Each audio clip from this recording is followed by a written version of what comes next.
Hello, welcome to the lesson on development, globalization, and society.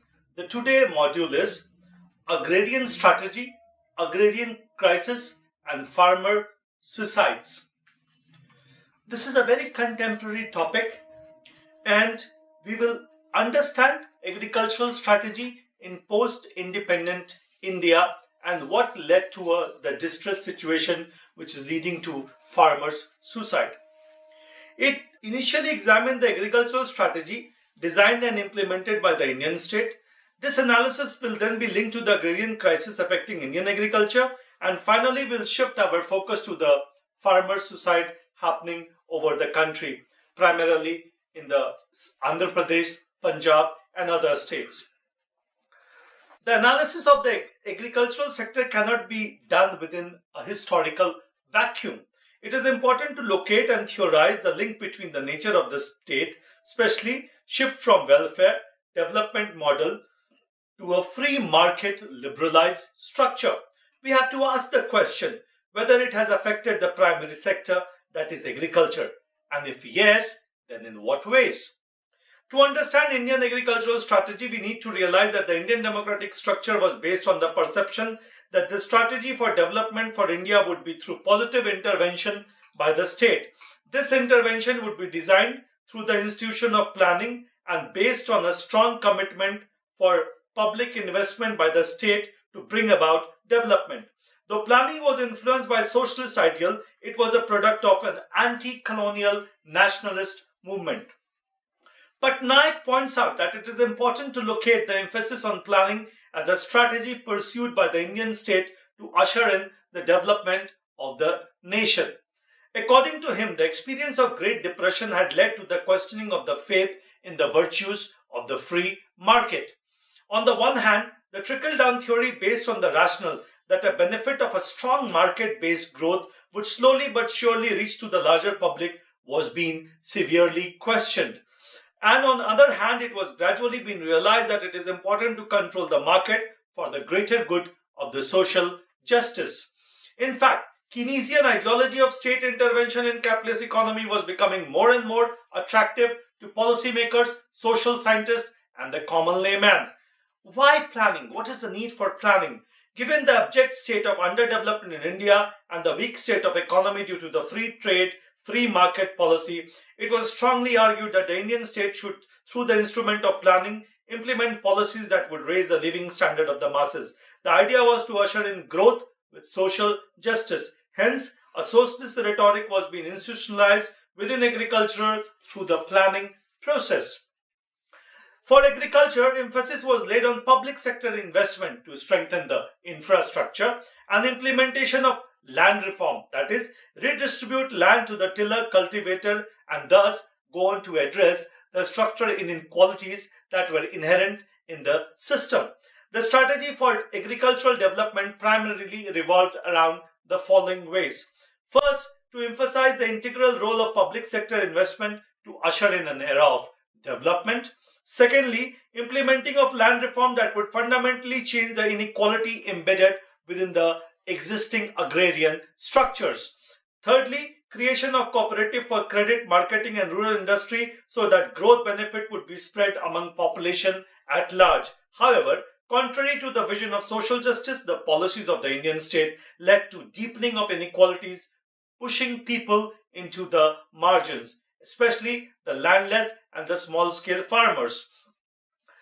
What led to the rise of these inequalities? Let's examine them one by one. The first was the failure of the land reforms. The land reform policy was only successful at eliminating very large zamindars, private landowners, and bestowed ownership right to the rich tenants.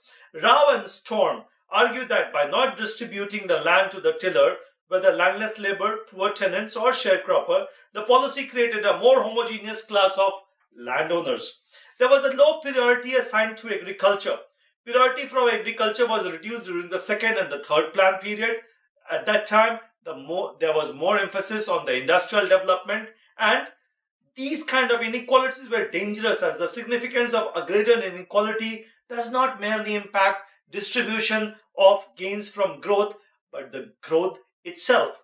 As a result of all these conditions to combine to create a critical agricultural crisis of mid-1960s. New agricultural strategies during drought conditions of the mid-60s caused a big crisis all over India, and the government adopted new agricultural strategy. The stress now was on having different approaches to deal with the increase, to increase agricultural productivity and vice versa decrease poverty. In other words, this plan emphasized an official policy separation of production goal for distribution outcomes. Thus, for increasing agricultural productivity, the technology-led process of growth supported by price incentive was institutionalized. On the other hand, for dealing with poverty, special poverty elevation scheme was devised and implemented. Scholars have argued that NAS was aimed at increasing productivity by means of technological intervention. Its impact was the institutionalization of high capital technology based on viable agriculture. According to Rao and Storm, the post-independence agricultural crisis of the mid-1960s might have been triggered by the severe drought conditions of 1965 and 67, but its intensity worsened due to the neglect by policymakers of the strategic significance of agriculture in the poor industrializing economy. The new agricultural strategy included the adoption of new high-yielding variety seeds, investment in irrigation, fertilizer and pesticide, investment in crop, that is wheat. Region-wise, better endowed higher productivity areas and significantly lacked any institutional reform. The policy of redeployment of new technology for revitalizing agriculture based on high capital investment, dependence on subsidies and public investment did not really increase overall growth. Its unsuitability to farming practices in India resulted in an exploitative situation because, on one hand, the poor peasants pay high rates of interest for loans needed for investment in capital-intensive technology-driven crop, but faced insufficient and uncertain employment in the labor market.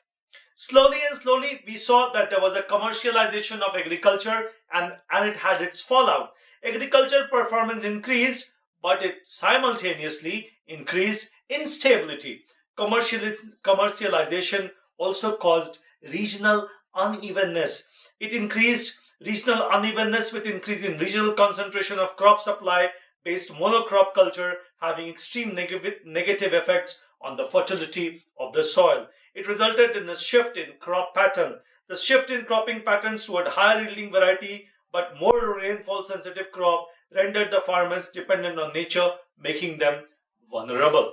Such a capital intensive farming pattern with no guaranteed return has made the rural poor, particularly in the drought prone areas, and they continue to suffer income and employment fluctuation and also undergo food crisis in times of severe drought conditions. Thus, rural inequality has risen over time, which is reflected in the increased casualization of agriculture work, and among poorest household, one can observe that there is a process of employment diversification into non-agricultural based work. Scholars have argued that agrarian economy of India is in a state of stagnation. Agricultural distress in India has three dimensions. The first one is uninspiring growth. Agriculture in India is defined by fall in productivity from almost all crops from the mid-1990s. In situation where the value of output from agriculture is steadily decreasing as the rate of growth of agriculture output has slowed down after the reform. So we can understand that the liberalization policy and nature of agrarian crisis are closely related. Harrison White argues that it is the small peasant and landless agriculture laborer who form the great mass of the rural workforce.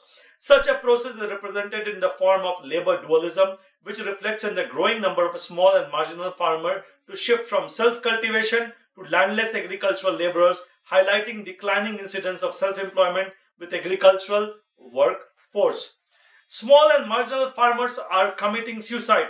The jobless growth in agriculture, the steady decline in farm size, and farmers committing suicide due to high debt incurred by capital-intensive, non-viable crop defines in a nutshell the agrarian policy since the adoption of a neoliberal policy in India. The shift of priorities of the Indian nation-state in the decades of the 1980s and 1990s and the post-reform experience of 1990s has led to the accentuation of regional disparities. Liberalization of agriculture limited the role of public policy to guarantee minimum support price for farmer. The pace of liberalization of agriculture had to be complemented and supported by factors such as irrigation, waterside development, research and extension, accessibility of credit for agricultural production, and increase in income earning opportunities. Impact of agrarian crisis on women farmer. Let's examine how this impact affected the fairer gender. Women today are the core to the agrarian economy, undoubtedly. They form predominantly the rural subsidiary and the casual worker. Krishna Rajan Shah states that the face of the farmer in India is female, thereby emphasizing the centrality of women's work in agriculture. The heavy work burden and an unequal return to the labor. The unsustainable nature of agriculture pushes, Krishna Raj argues, that independent land rights for women may not be a panacea as was earlier argued by gender and development scholars. The situation of a woman is a state of pauperization despite owning the land. Vepa argues that whenever agricultural distress hits any region, the first victims are the women. It affects them in several ways, namely through increased work burden, higher debt, repayment burden, and reduced consumption and less spending on healthcare. Agriculture in this era of globalization is undergoing a number of changes, and most of it impacts women who are sole principal earners of their household, especially widows, surviving farmer, suicides left behind face a daunting task. The decreasing return from agriculture are pushing the farmer to multitask earning opportunities to stay above the poverty line and not to face starvation. Situation Assessment Survey of Farmer 2003 indicate that the monthly per capita income of a farmer household, especially that of a small and marginal farmer, is much lower than their per capita consumption expenditure. The poor agriculture income and absence of non-farm avenues of income increase the vulnerability of the farmer. Those engaged in growing crops like cotton are engaging in high-risk agriculture. Indian farmers are many times directly competing with foreign farmers, which leads to the falling of the prices. In such situation, they may be left holding the crop without even recovering the investment. We have seen in newspaper reports, on television, that how farmers, when the prices fall, they burn their own produce, like farmers in Maharashtra destroying tomatoes. Reason for high rate of farmer suicides in India, let's understand. Obviously, this is a colonial phenomena, but India still has a poor irrigation system. There's an inferior quality of crop in many cases, for example, cotton, growing cost of inputs such as seeds, fertilizer, technology, and tools, lack of accessible formal credit structure, increased dependence on informal private money lenders, lack of respective industry lobbies to push for their cause, lack of industries with agriculture. Agriculture is a high capital investment and infrastructure which pressurizes the farmer to compete without adequate state support. The farmer is caught in the vicious circle of non-viable, capital-intensive, free market regulated agriculture that committing suicide to escape the drudgery and increasing indebtedness seems to be the only viable option. Farmer suicide are a combination of complex factors: indebtedness incurred due to high capital-intensive farming, leading to sale of assets, greater reliance on credit to repay old debts, increased debt burdens, crop failure due to higher dependence on nature, combined with glut in the market, pushes the farmer to increased levels of risk. Along with this, the loss of faith in community due to harassment by creditors and or loan agent pushes farmer to take their own lives by commit suicides. Thus, agrarian policies have not been of great priority for the government, specifically the rural financial policies. The new policy regime of the liberalized government regarding financial sector reform has grossly neglected the rural credit delivery system.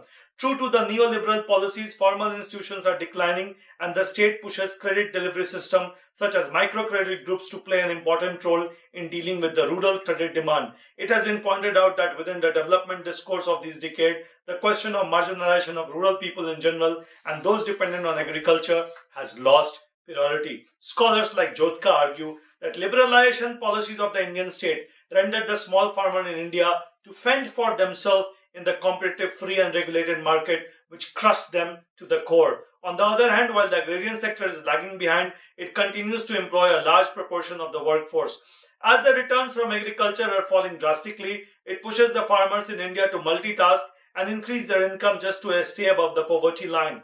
But this situation is rendered more critical with the absence of viable non-farm employment and other avenues of income. High dependence on agriculture-based employment has led to increased casualization of employment. To conclude, I would like to point out that high investment and low return based on agricultural practices has resulted in indebtedness among the farmers. Poor and non-farm employment opportunity increase the vulnerability of the farmers, pushing them to commit suicides. Structural inequalities due to fragile agrarian condition are so deeply entrenched that access and control of land by women farmers also do not provide them with adequate support to deal with poverty and extreme hardship. Thus, agriculture in India is now a completely market-based venture, and an unregulated market makes farmer vulnerable and at an increased risk to take their life. The situation is sad and it's a worrisome plight for which the government, the public policy makers should do as much they can. Review the policies and take the farmer interest central while understanding their problem, designing various approaches to solve the misery that the farmer is undergoing, and give back the respect that the agriculturalist had in days before. Thank you.